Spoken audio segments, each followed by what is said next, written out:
SuperEgo, a science fiction, auto-fiction novel by David Chime. Chapter 1. Wake-up Call. Why am I here? Why am I still here? It's time to go. No. Stay. Stay here where it's safe. This is pathetic. You're so pathetic, and everybody knows it. Why did you come Nobody cares here? about you. Big, Don't dumb, belong here, Launching alien. and No free. one wants you. 2, You're a lazy, smelly boy. God, you stink. I hate you. Why were you born?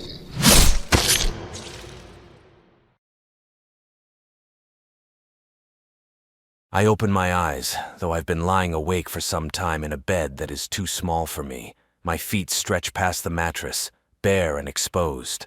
I roll onto my side, tuck my feet under the covers, and try to return to sleep. I shut my eyes, but it doesn't work. My intuition tells me the sun was up, so I should be too. But I don't want to hear it, so I roll over again to face the wall. I don't want to look behind me because I know that he is there now, watching me. Get up. What are you doing? Get up. It is morning. Stop wasting time and start the day. Just ignore him.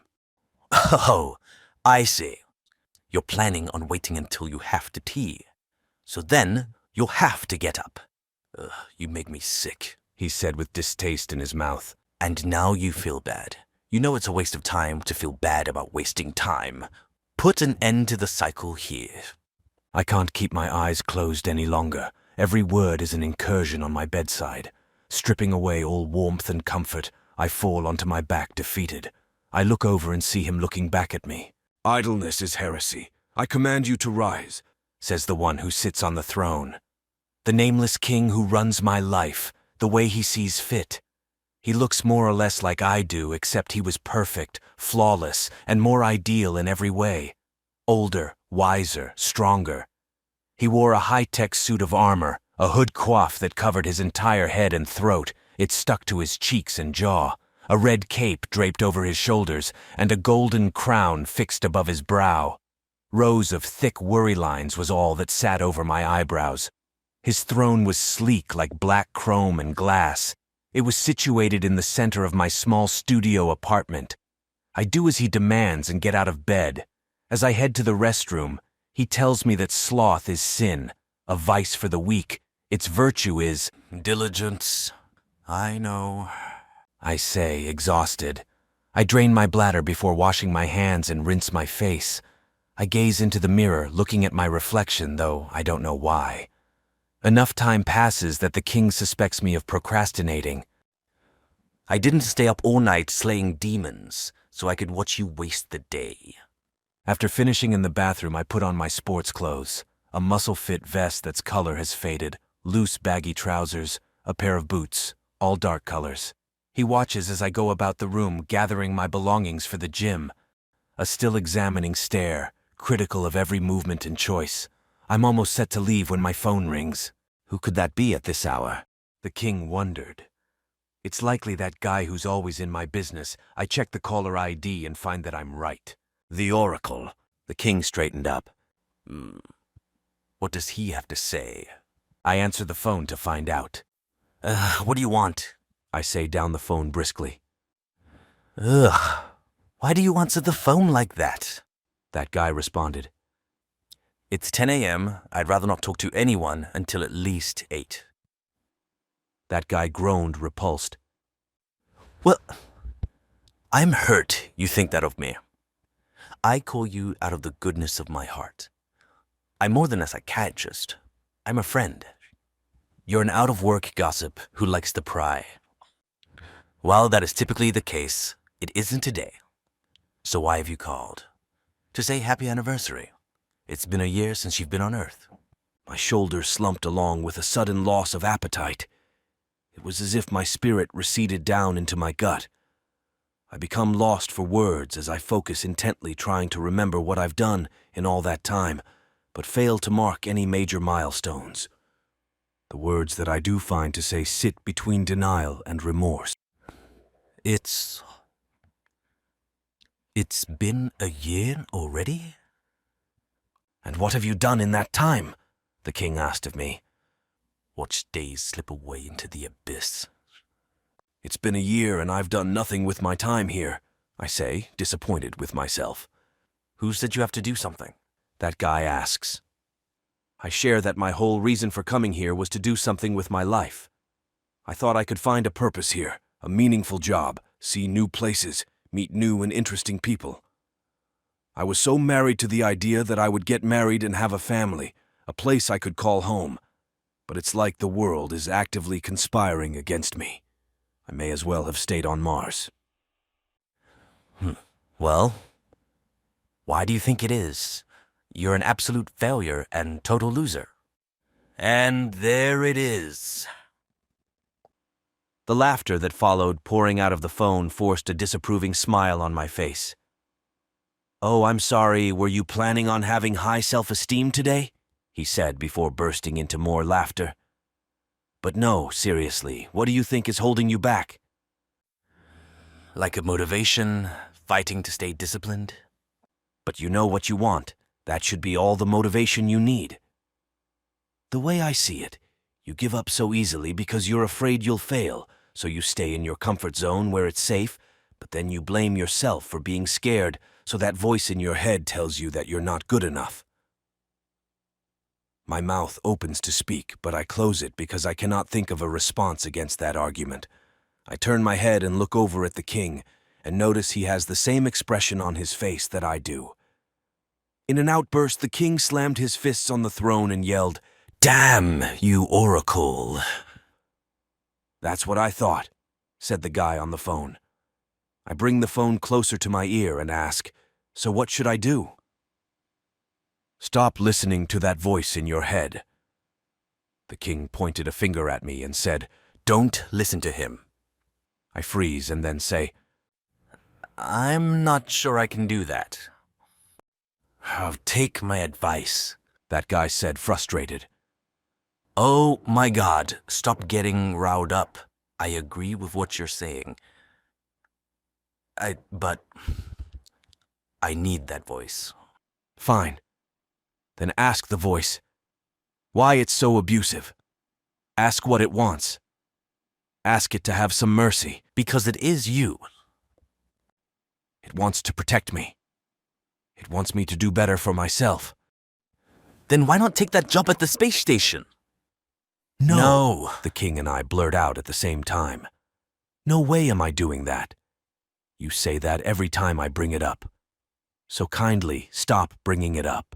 Why I continue to bring it up is because, as much as you don't want to do it, it is likely the answer to all of your problems. It would take you out of your comfort zone. You would be doing a job with purpose. You'd meet driven, smart men and women, but you turn it down because you're worried the zero gravity will turn you into a skinny alien freak. Even if I applied, there's no guarantee I'd be accepted. I recognize that as a possibility, but that guy was not convinced. You're more than qualified and you forget you're a bit of a celebrity. It's just no one recognizes you with that dirty bush on your face. He offers me time to respond, but all I give is an exasperated groan. You haven't given me an excuse because you know you don't have one. I start making up excuses. It will be fine. Things could change. I say with no certainty. A long, tired sigh poured out of the phone. Okay. Let me tell you what your day's going to be like. The king sensed a fortune-telling coming. You're gonna go to the gym for about 2 hours. Do the same routine you've been doing for a year now. You're not going to talk to anyone. Then you're going to eat the same meal from the same restaurant. Alone, you'll go back home and waste time before going back to the god-awful bar, surrounded by people you have next to nothing in common with, because it's better than the alternative, which is being completely isolated. The king and I sit in disquieting silence. That guy finished. But it's your life. Do what you want. Anyway, I'll see you later. I'm dismantled by his foresight, and while internalizing all his words, I remember to use my own words and managed to say a goodbye just before the call ended. The king contemplates while sitting uncomfortable in his throne. I go out the door and leave for the gym. The morning hadn't started well, however. That didn't distract me from my workout. Arriving at the gym at 10:43, I had set up a spot in front of the free weights, lifting heavier and heavier dumbbells, doing fewer and fewer repetitions until my arms go into failure to maximize muscle mass. Once I'm done, it's away to the changing room to shower away all the sweat. I see myself in a full-length mirror, my arms swollen with blood. I know I'm big enough, but I still see the puny pale extraterrestrial I was under a year ago. After changing into fresh clothes, I head out and see that the time is 12:50. But as I leave, the girl at the reception desk says goodbye to me with a pleasant smile. She was the same girl who handed me a towel on my way in. I awkwardly wave to her and nod, then shy away through the exit. The king suddenly appears at my side in the hallway. "Talk to her," he says in my ear. I shake my head and giggle at the idea. "Stop, you goon, and look." I stop and look back. The girl at the help desk matches my gaze and gives me an enthusiastic smile. She's just being nice, I tell the king. He tells me to ask her out to lunch. I'd rather not. "Yes, I know. Just look at her. She's a 10 out of 30. As pretty as an average girl can get. Probably an insipid bore. I'm imagining what you'll do to me when she turns me down. Even if she does, at least you can say you tried. But it's clear as day she wants you." The king says reassuringly. I hesitate. "Go. Do it now." What should I say?" I'm still nervous and trying not to overthink this. Ask her name, you skinny bastard. Sorry. Reflex. Proceed. Upon returning to the reception, I place my hands on the desk in front of the girl. Her infectious smile has not left her face. As I'm about to ask her name, I notice her name tag pinned to her shirt. "Hey, Rosa. I was about to get some lunch, and I was thinking you should join me." Rosa's smile leaves her face, and she seems to be looking for an excuse. The king appears at my side again, frantic. Oh God, she's going to say no. He draws his sword and tries to hand it to me. Quick, kill yourself! Rosa explains to me that she has already had her break, although the king is skeptical. "Of course. A plausible excuse to spare your feelings. We're gonna have to find another gym. Why is life so hard?" Rosa says to me, "If you give me 10 minutes, I should be able to get out of here." Her words put a permanent smile on my face. "Cool, I'll be down at Organic Planet," I say excited. "Great, I'll see you there." The king's feet lifted off the ground. He was floating on air. He clings onto my shoulder as I leave again and blows a kiss to Rosa as he's carried away. Organic Planet was a clean, produce-based supermarket that provides services from food and drink to health and beauty.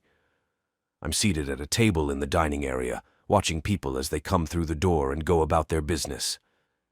I'm keeping an eye on the entrance in anticipation of Rosa's arrival for our date.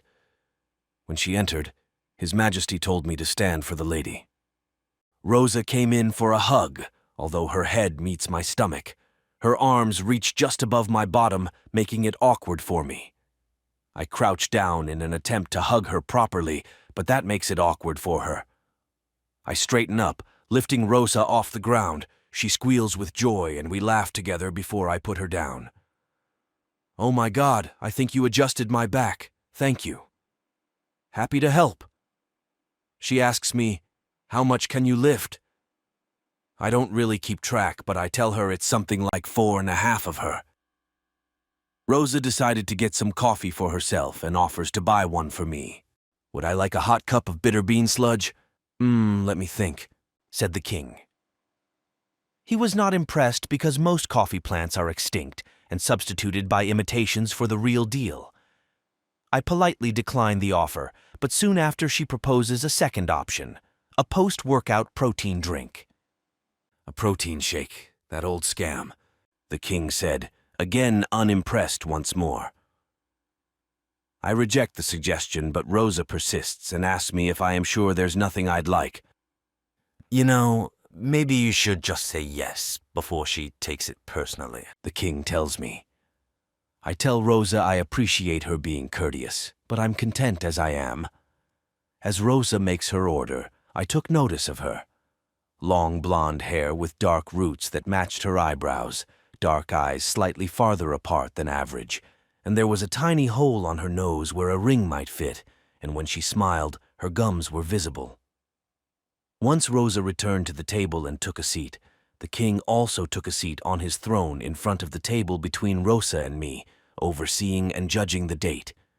"You're not going to have anything?" she asked. "No, I'm worried anything I don't catch in my mouth will fall into my beard." I had a feeling that was the reason. That's why I suggested a protein drink. "Nah, I don't use that stuff.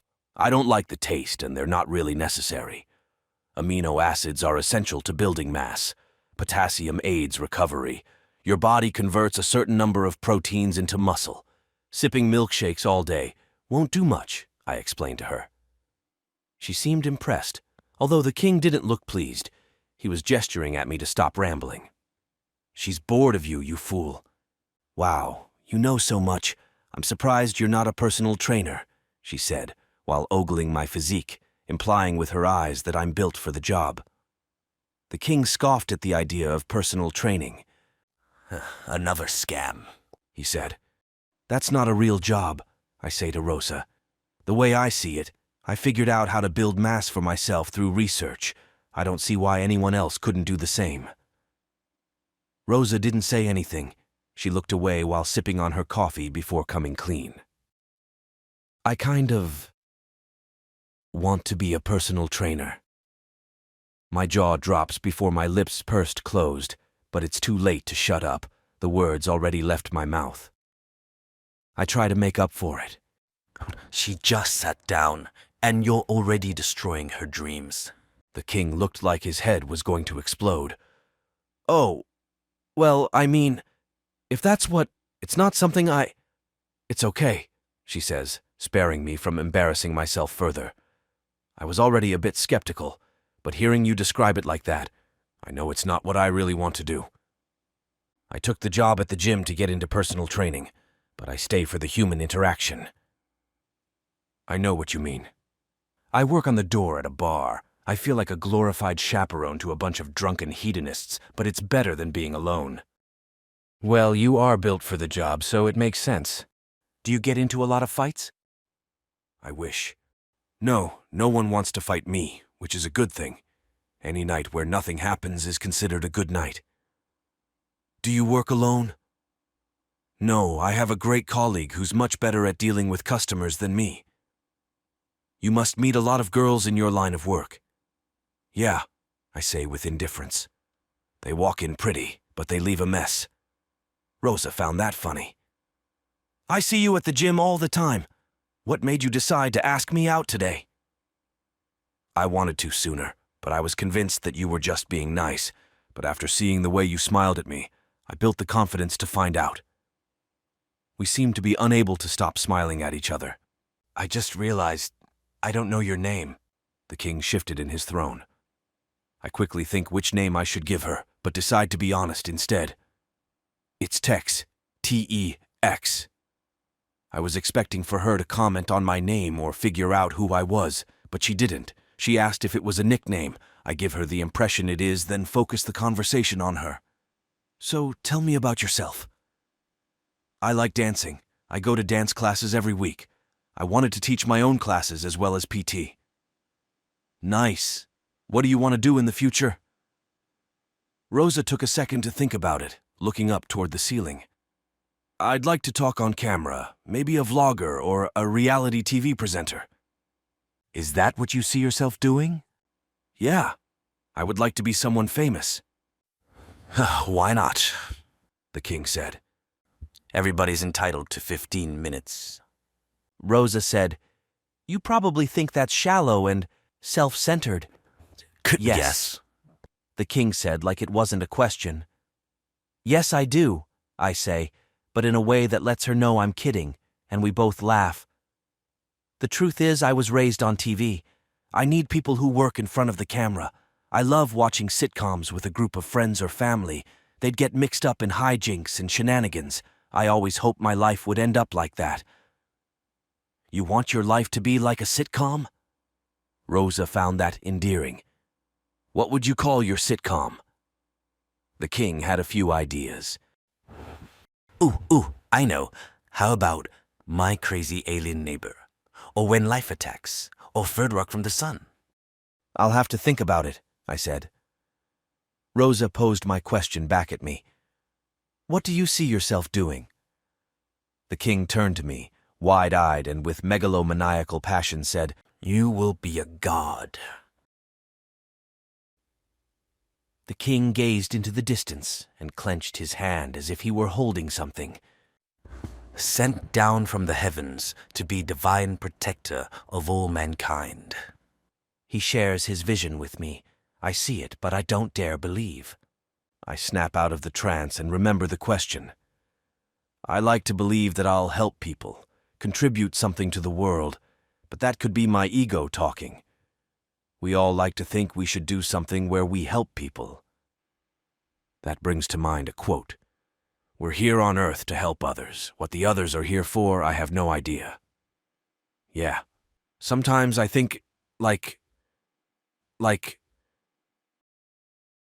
Rosa took some time to articulate her thought. My God! The king uttered impatient. Were you dropped on your head as a child? Out with it, woman? Are you who you are, or who you think you are?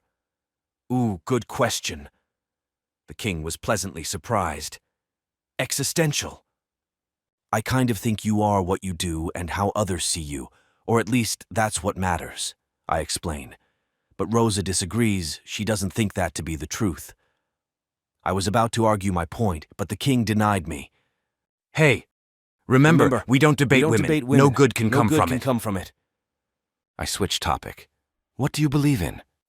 If she so much as describes herself as spiritual, flip over this table and walk out, said the king. Rosa took a few seconds to answer the question, long enough to make the king doze off in his throne. I like to believe everything happens for a reason, she answered, and the king suddenly woke up, although he was disappointed by her response. Oh, that's nothing. In a way, I believe so too. I pause a moment to think, though not about the question, about the progress of the date, wondering if Rosa and myself are compatible or just wasting each other's time. And what do you believe in? I know exactly what the answer to that question is. However, I'm uncertain as to how I should explain it to her. I think it over but quickly start to overthink the entire thing. The king describes in full detail my system of belief to the point where he grows a second and third face, all speaking over each other, like he's having an introspective conversation with himself, and all happening in an instant. Religion tells people how to live life, but not how to understand what God is. God means different things to different people. I believe the ancient Greeks had a better understanding of what God means by observing the world and laws of nature and giving them human attributes so man could have an easier grasp of that which is beyond his perception and comprehension to our relationship with the universe. A second face appeared on the side of the king's face to share its opinion. But how do we explain that to someone without them passing judgment on us? Do we have to explain that in full detail every time? That's not fair. It's ironic since Greek mythology was once the more prominent religion before Christian era. People around the world proudly claim to be a member of a theology without knowledge of the subtext of its teachings. Proving tradition is the death of wisdom. It's also funny when you consider that all religions are just the inventions of man. Then a third face emerged on the other side of his face with a bitter perspective on the situation. Why should we have to explain any of this to her? She doesn't even come close to our level of intellect. This entire discussion is an act. A farce to make her feel comfortable and like less of a whore when you take her like a caveman. And if she does push out your bastard, she'll at least know the father's name. She doesn't care what we believe. She only wants to fornicate." "Is that so wrong?" asked the second face. "We're not looking for Mrs. Right. We're looking for Mrs. Right now," the king pointed out. "They both want to fornicate. She also wants to remain dignified and respected. Hell, we all want that." "Then stop wasting time and just tell her what our beliefs are.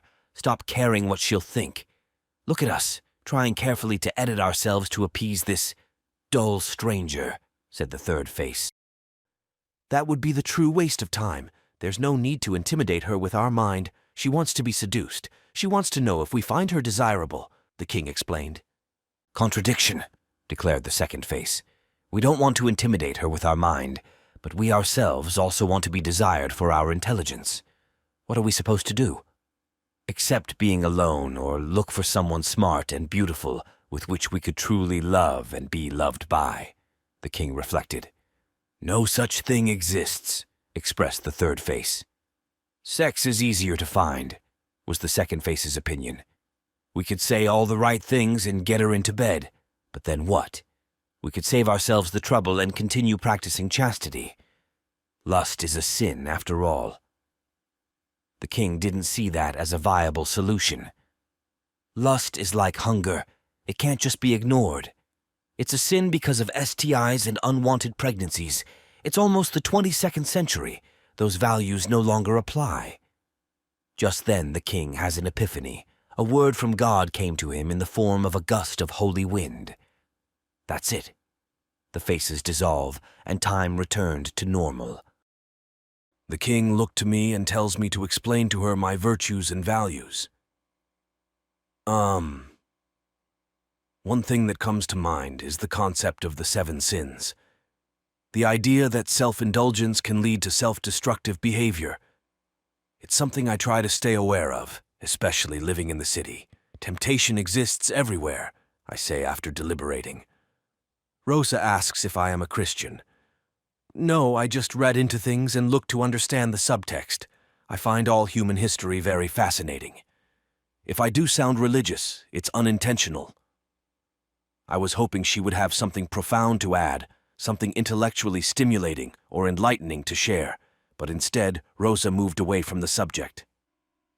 "So, who is Tex? Where did you grow up?" My beard starts to feel itchy. I'm unsure how to answer that question honestly.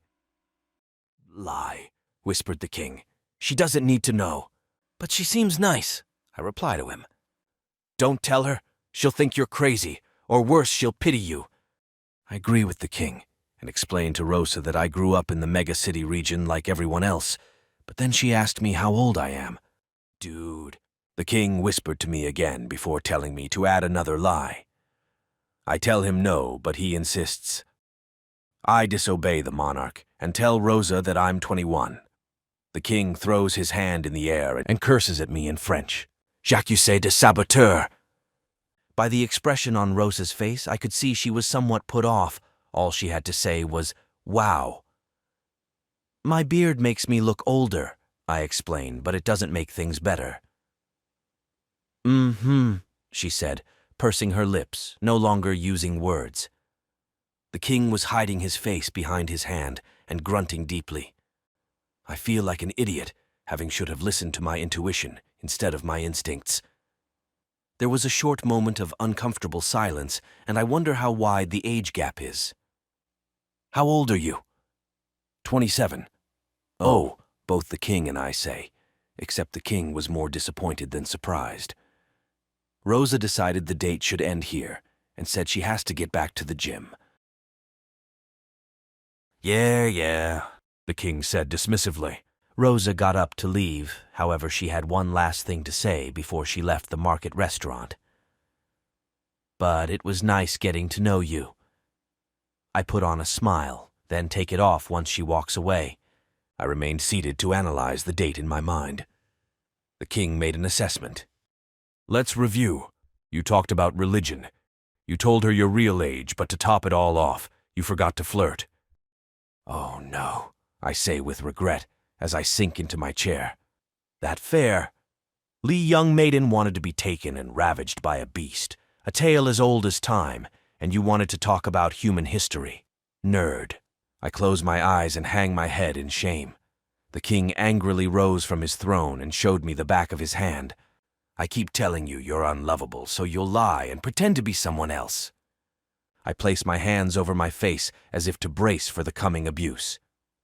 I was ready for the king's punishment, for him to fixate on all my mistakes, every misstep, any moment when I had second-guessed myself or made a fool's error in judgment, sometimes to the point where I'd be on the verge of tears. But it didn't happen this time. The king was prepared to strike me with the back of his gauntlet, yet refrained himself from doing so. Instead, the king decided to show mercy. Although, I suppose it did take some fortitude to engage in the courting process, and some moral character, to be honest, and want a girl who wants you for who you are. What are you doing? I said, shocked and horrified, but he continued. You're from two different worlds, and who knows, perhaps you can win her over. Please stop. What? The king was confused. I'm being fair and sympathetic. Yeah, for the first time ever. It's weird, and I don't like it. So you want me to be cruel and hypercritical all the time? Yes. I get up and leave the table. It's like you said, I'm unlovable. Those final words are repeated back to me as whispers around the supermarket. Unlovable. The king looks around the room as it seems to get dimmer. He has his hand on the hilt of his sword. He backs away slowly to the throne and sits there, unlovable, keeping an eye out. Unlovable. I quickly go to purchase some food items, avoiding eye contact with the other customers. When I reach the checkout till, I notice a selection of baked goods on sale and add a fair amount to my shopping total. I arrive back home around 2 p.m. The front door to my apartment opens on my approach. I enter with groceries in hand. In the middle of the room, the king is in his throne with his arms crossed. A victorious sponge cake and a dozen brownies. 2 sins in one day. Should I light some candles, or are you going to eat all that in the dark, like an ogre celebrating his birthday? I'm not going to eat it all at once. The king snickered. We both know that's not true. After setting down my lunch on a coffee table, I visit the kitchen to grab some cutlery before settling onto the sofa. I told you today is nothing special. It doesn't matter. If it doesn't matter, I can do what I want. I prop up my personal computer and opened a video sharing app homepage. The top recommended video featured a woman ranting about 5 things from sci-fi we should have by now. I select the video and play it while searching for jobs on my phone. What are you doing? He asks, looking over my shoulder. Looking for a new job. During my search, the king objects to one of my application choices. You can't possibly be considering— There's no harm in applying. If I'm rejected, at least I can say I tried. The king grunted and walked away. The video begins and opens with the episode's sponsor, a high-quality underwear brand, then the opening title and theme music. The video features an attractive woman hosting the show in front of a green screen with visual effects and a cameraman who chimes in every so often. The host spoke of classic tales from science fiction that painted a picture of a utopian world where humanity lives in the clouds or beyond the stars, but feels like she'd been fed a dream. The host seemed convinced that because the year is 2098, technology should be far more advanced and the present more promising instead of typical. She has a list of just a few things science fiction promised us, but didn't deliver. Number 1, robot servants. The host spoke about always wanting an autonomous companion, but then went on to describe how automation runs everything and steadily replacing even the most crucial jobs. Number 2, flying cars. The host went on to discuss private urban aircrafts before the reality of free access self-driving vehicles. Number 3, mega corporations. This time, the host used her platform rant about an issue of importance to her. For those who don't know, a megacorp is like a huge business that owns other businesses and dominates the market by undercutting other businesses until they can no longer compete. Eventually, the corporation becomes so big, It can ignore the government and essentially become its own privatized government with its own currency and militia.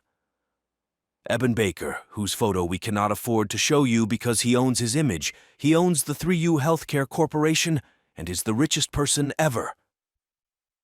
After the 2077 attacks, the retrieval of astro materials for the betterment and benefit of International's treaty was made.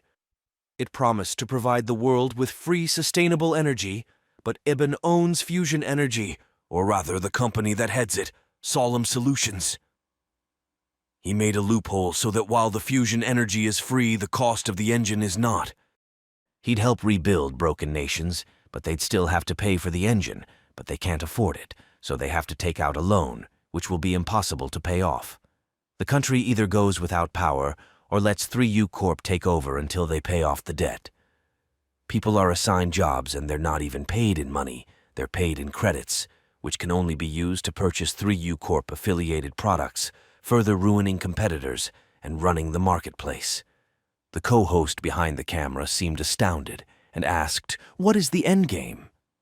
To win all business, to keep all the marbles, to own everything, from fresh water to the moon. This isn't a new strategy. There's this book called Confessions of an Economic Hitman. The host pulled out a worn-out paperback book. I kid you not. In it, this guy describes all the corrupt methods used to manipulate and extort developing countries and some of the acts I just described. It goes to show, he who controls the power, said the co-host. I had finished my meal and applied for enough job vacancies by the time the host got to number 4, faster than light speed. I was now eating the sugary baked goods and continued to watch the video. My eyelids begin to feel heavy, and I lay down on the sofa. At some point between applying for jobs and consuming dessert, I passed out from a sugar crash. I fell asleep before finding out the 5th piece of sci-fi people deserve. When I wake up, I check the time and quickly change into my suit and rush out the door to get to work on time. I arrived outside the bar and club at 7, just in time. My colleague is on the door and steps down to greet me. Man like tea. Dwayne greets me with a hand grab and shoulder bump. The impact causes Dwayne to stumble backward in a comedic fashion. Uh-oh, goddamn T, you're getting too big. You could push me through a wall, stop hitting the gym, he said. Never, I say like a monster.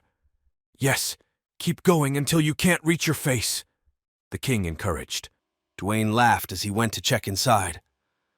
I'm gonna do a quick head count. You good? Yeah, I'll be out here. As Dwayne went inside, the manager stepped out. You're late, she said, instead of something pleasant like a simple hello. Actually, I'm right on time. You weren't out here when I was. I raise an eyebrow and look her right in the eye. I saw the dark circles under her dim baby blues behind a pair of framed glasses. Megan, the manager of the establishment, could somehow afford a gold-painted prosthetic arm, but not corrective eye surgery. She was testing me. I tower over her and easily outweigh her by 200 pounds, and yet she likes to believe she can dominate me because of her job role. Are you calling me a liar? I ask assertively. The manager smiled and said nothing. She stepped aside for a pair of new customers coming to the club. She was standing like she was a doorman, but one with cheap street clothes and greasy blonde hair. The manager and I welcomed them through, and after they were in, she critiqued my greeting skills. You know you should smile when you greet the customers, she said. My face scrunched up in disagreement. The king had heard enough. Smile like an idiot for those nobodies, the king said. In 5 hours they'll stumble back out of here, drunk as a lord. They won't even remember your face. The one in heels will be walking to her cab like a dizzy dragon. I tell the manager that I'll try, and she moved to one side for a cigarette break, utilizing the lighter in her thumb. Sure you will, the king continued. You're a security guard, not some clueless cuckold.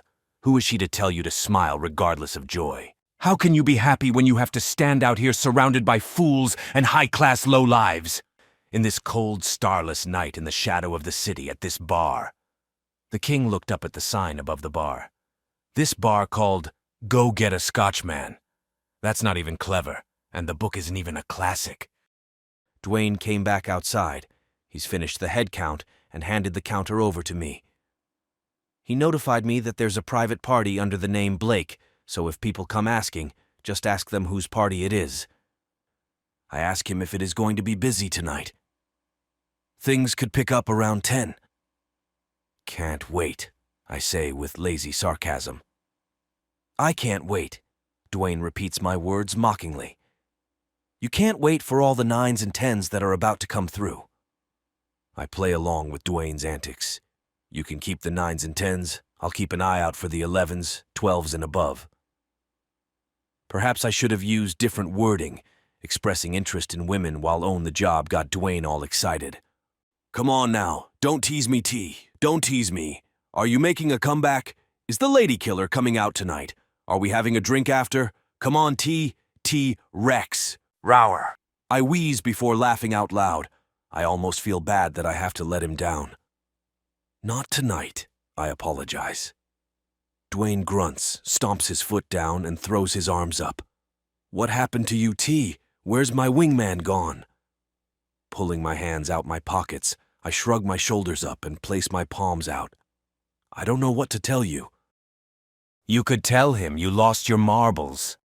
The manager flicked her cigarette and came over to us. Okay, boys, let's have a good night. Keep everyone safe. If there's any trouble, the manager flexed her golden cybernetic arm and finished, the 3 of us can handle it. And here comes the arm punch, said the king. The manager walked between Dwayne and I to get back inside the venue, but as she did, she fist-bumped us both on the shoulder. She hit me with her prosthetic hand, somehow forgetting her strength every time. I've learnt to brace for the jab. Oh my God, you could literally break her in half. No one would miss her if she died. If she hits you again, uppercut her between the legs. Once the manager was gone, Dwayne spoke openly about her. She thinks because she has that arm, she can do our job. She's just overcompensating. She's envious of our penises and hates that women are more attracted to us than her, I explain. Yeah, but you know she's banging the bartender, Reagan. What? How? Perhaps those gold fingers have a hidden feature, the king considered. Drugs, Dwayne revealed. Oh, no, I said, shocked, then appalled. Yeah, you notice she's gotten thinner and worn out looking. Before Megan dug her claws in her, she was looking pretty good. Well, that's a shame. Aye, man, these things happen, Dwayne accepted. If only you could rescue the maiden from the beast's lair and break the spell that holds her, the king premised. A patron was stepping out of the bar with a cigarette ready and reaching for his lighter.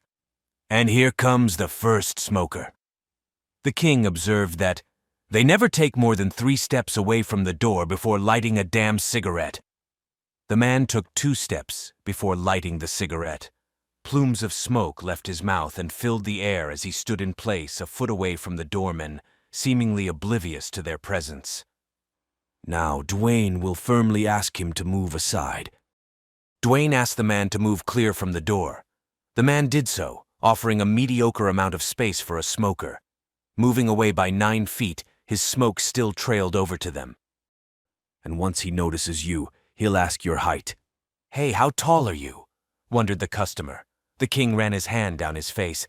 God, I'm already bored. I yawned while answering the question with a random number. I don't know, like 8 feet, I said, off by a foot and an inch. The king pointed out he won't notice I'm joking. You probably get asked that a lot. Oh wow, some thoughtfulness. The king was surprised. But now he's going to try and make a connection. He'll either ask your name or offer up a cigarette. I'm betting both. Do you smoke? He asked. I shake my head as an answer to the question. The customer then asked if he could ask my name.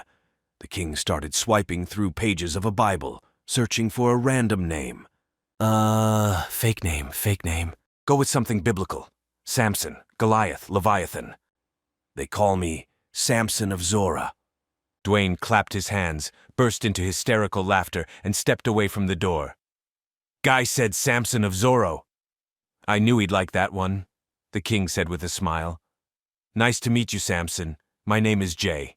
Jay took his cigarette out his mouth and offered me his hand. I accepted and shook it. So, how has your day been going? Well, since you asked, I went on a date with the girl from my gym this afternoon. And? Dwayne asked. Did it go well? You gonna see her again? Not outside the gym. Dwayne looked disappointed. The customer Jay wanted to know what went wrong. And Dwayne wanted to know who asked who out. I asked her. I think we're just incompatible. You back on the dating scene? Dwayne asked with a twinkle in his eyes. His face lit up whenever talking about my love life. It's strange, I almost felt like I was letting him down by being single. I don't think so. The customer offered some words of encouragement. Don't give up after one date. Dwayne was suddenly upbeat. You should have seen this guy when he first started working here. This man was balancing girls on both biceps, telling jokes, taking phone numbers. My mouth curls up with embarrassment. No way, Jay said, astonished. So what happened? What changed? Good question. Why, Samson? Dwayne giggled, saying my fake name. Why did you change on me? There was no way of telling them the truth that wouldn't alter their perception of me, but they wanted an answer. I thought I should try and meet someone special. Special, Dwayne said, sounding offended by the word. I was with my girl for 4 years, didn't stop her from tossing my clothes out on the street, spending all her time on social media. No woman is special. Don't waste your life searching tea. It was uncomfortable to see Dwayne angry and not his typical jovial self, but I suppose every man has a shelf of anger that rests within his chest. I'm headed back inside. You okay out here? He asked me. Don't you get cold? He was always concerned because I'd stand here for hours, and I don't have a luxurious coat to shield me from the long nights. Dwayne, however, wore a nice black coat and turtleneck sweater. He also carried leather gloves. I'll be fine. Dwayne went inside, and I stayed out on duty. Yeah, you're fine. You like it cold and isolated, makes you nostalgic, said the king. I close my eyes and take a deep breath as a cool breeze went by. It reminds me of home.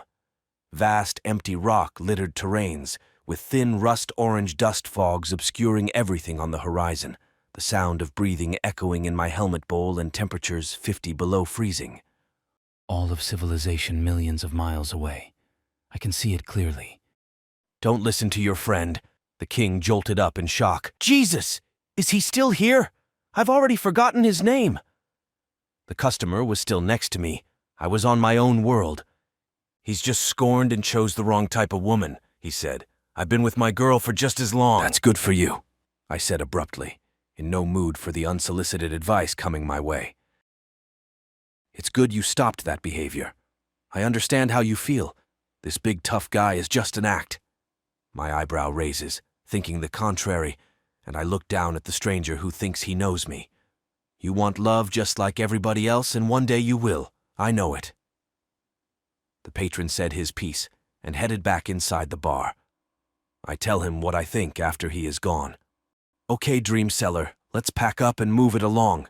Yeah, nothing to see here, the king added. Okay, he's gone. You want to cry now? The king started mocking me by pretending to cry, wiping away fake tears in a whiny voice. Nobody loves me, nobody likes me, I'm all alone. Wah. The king stopped, clapped his hands, and changed the subject. All right, we need to focus on more important things, like finding you a nice coat, but where can we find one that could fit a big hungry ogre? The king stroked his goatee while thinking, and then noticed another customer was approaching the exit, holding a glass. Without looking, I say, "No drinks outside." The customer looked around and saw the slim, low shelf inside the short corridor between the bar and the exit, and asked if she could leave it there. I shrugged and said sure. More people appear on their way to the club. "Look, now the fun begins," said the king. A group of young girls approach the door. I ask them for ID, and each of them root around their purses. A queue quickly forms behind them. They finally pull them out, one after the other. Checking the IDs, I look back and forth between the ID photos and the girls. I looked at the birthdays, and then the names. Stella, Nebula, and, I chuckle, Janet. The girls laughed. Handing back the IDs, I ask Janet what happened.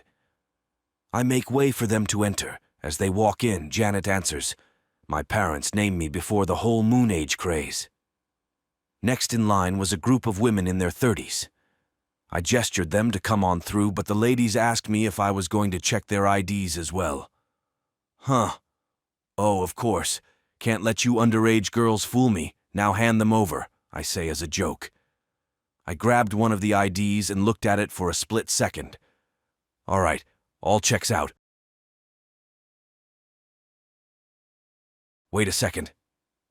As I was about to hand it back, something caught my eye. I inspected the date of birth on the ID card. In a confused voice, I said, "You guys are in your 50s."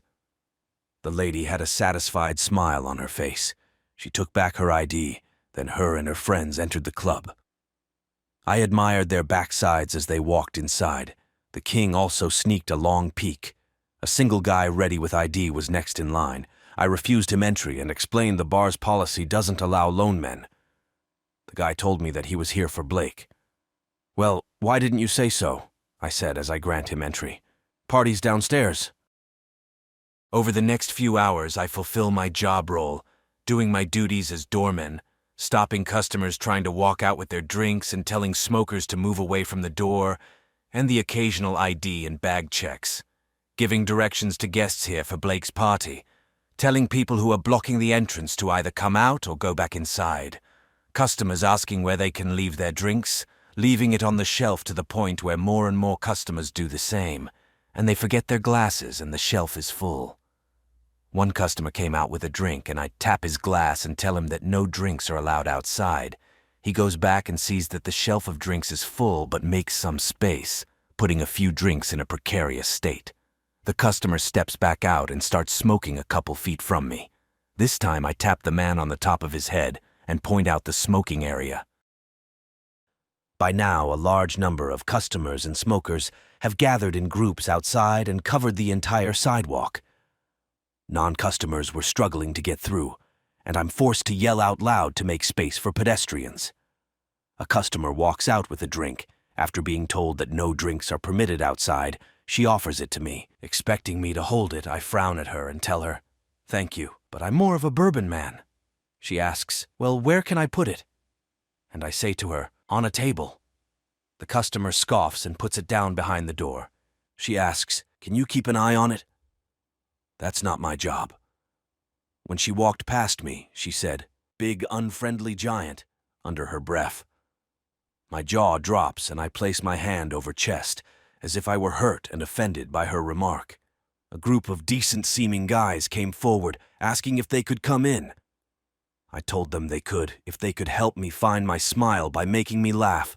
One of them had a joke lined up. "Did you hear about the giant that had diarrhea? It was all over town." The joke didn't land, and I told them to get away from me. The group offered to try a different joke, but given the success of the first one, I'm not so sure if I can handle a second one. I left my antidepressants at home, I tell them. They asked what else they could do, so I offered them a riddle to solve. Out of the eater something to eat. Out of the eater something sweet. They looked completely lost. I realized they'd be there all night, so I picked something easier. Everyone likes a drink, but what does no one like? They thought about it briefly and soon guessed. A drunk. I permit them to pass. They celebrate on their way in, and accidentally knocked over a few drinks off the shelf and make a mess. Unbelievable.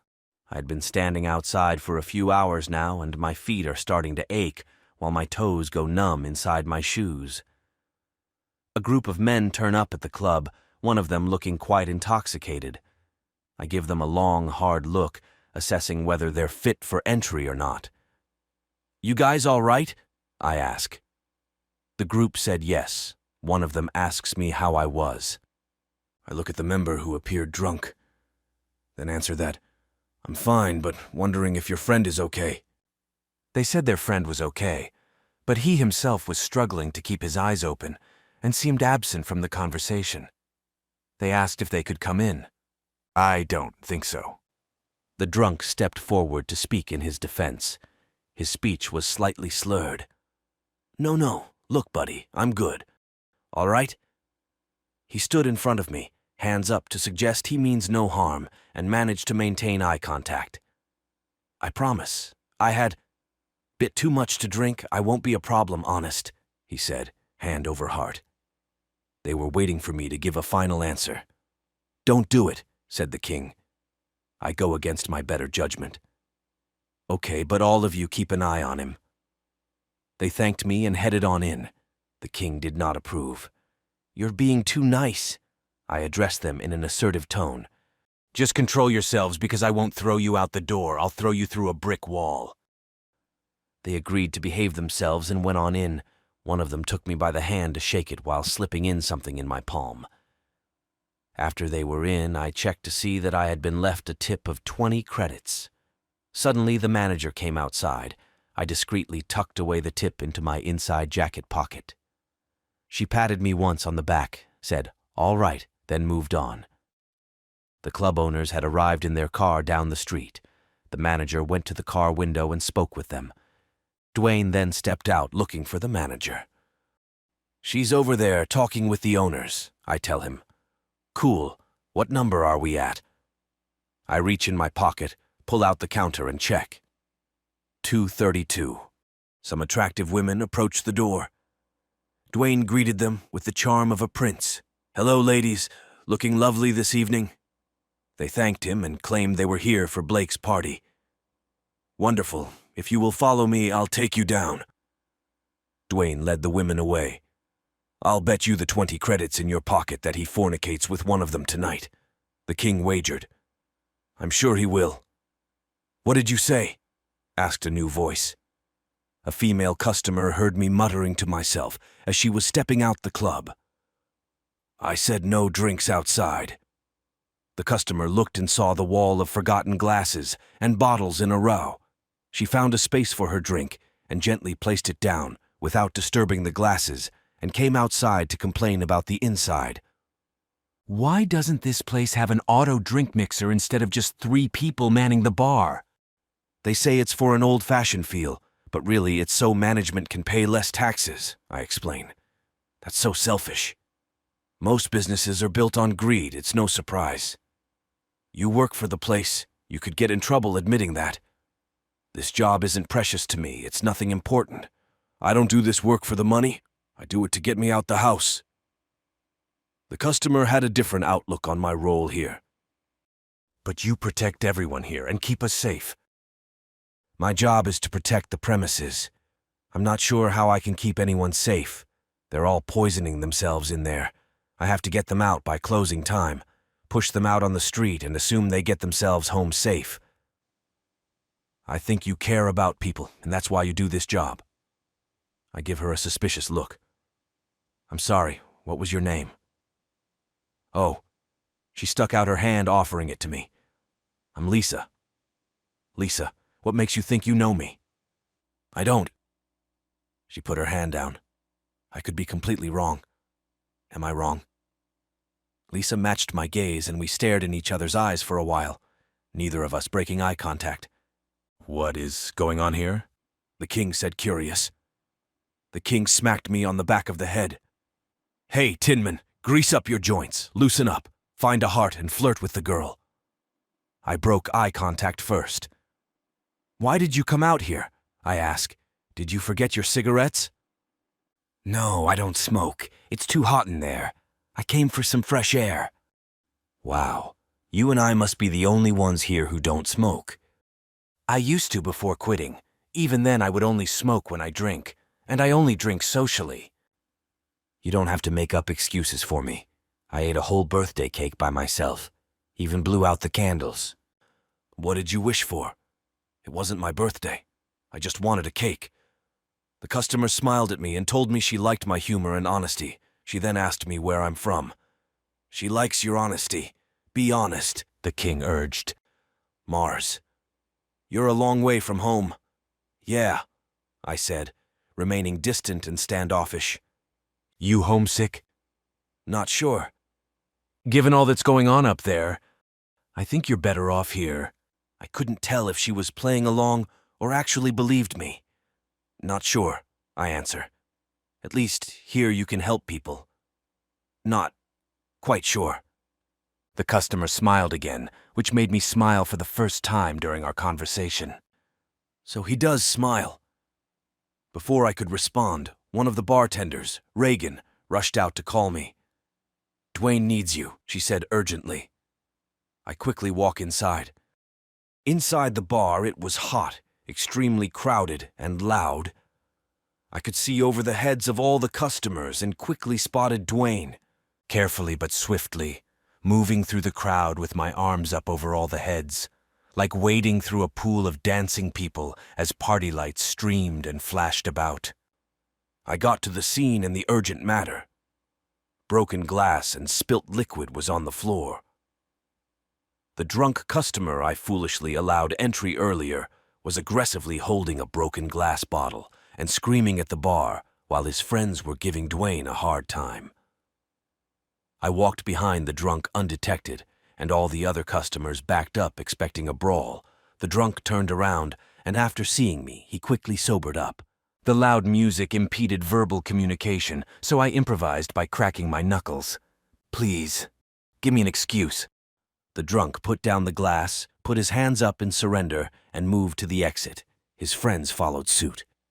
Dwayne and I made sure that they were off the premises and went back outside. We watched them go down the street.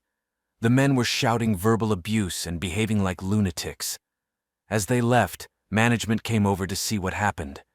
Dwayne described the situation as just another case of guys who don't know when to stop drinking. He remembered there was still shattered glass on the floor and went to deal with it. Dwayne and the manager went back inside. The owners followed. "That guy looks wasted. Who let them in?" said one of the owners before entering their venue.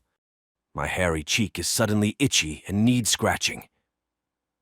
What a disappointment. I was hoping to finally see some action. I shake my head and sigh. Oh well. Say, where is that girl you were starting to like? She's probably gone home and forgotten about me by now. The king shook his head and sighed. Someone behind me shouted, "Hey," and clapped. The surprise made me jump and make a high-pitched squeak. The culprit was Dwayne. He laughed at the sound I made. Man like T got my back. I didn't have to call for help or say a word. He pointed at me and said, "We're having a drink later. No excuses." Dwayne turned to go back in. "No excuse? But you haven't heard what it is yet." Dwayne was on the other side of the door now, but stuck his head out to say one more thing. "Oh, and T, no more entry. It's almost closing time." I checked the time on my phone. It was past 10 p.m. Not long now. The time was now 1 a.m. Go get a scotch. Man was now closed. The music had stopped. The lights had come on. The dance floor had cleared, and customers were on the way out or finishing up their drinks. The DJ had packed up and was out the door. When I stepped back into the club, the heat from the partying slowly warmed me back up. I walked into the club as it was emptying out. Men stumbled and brushed past me, along with one woman who was wobbling in her heels like a newborn deer. She stopped in front of me and was trying to regain her balance. I wasn't sure whether to help or not. I put my arms out to catch her, but she fell down anyway, and I'm frozen with my hands out standing over her.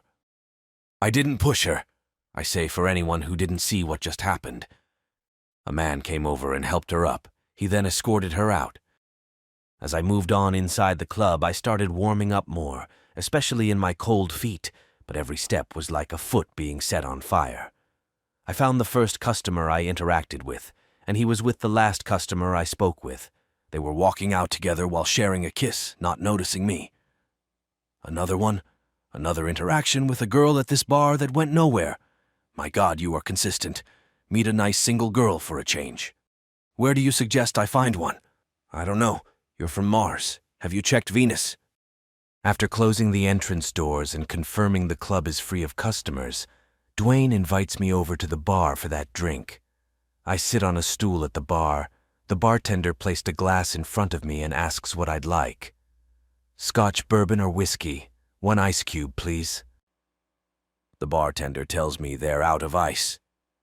Disappointing, but I don't mind. The manager was behind the bar collecting receipts. I heard what happened earlier. You're a real hero. Nice job, she said to me, before taking the cash register tills downstairs.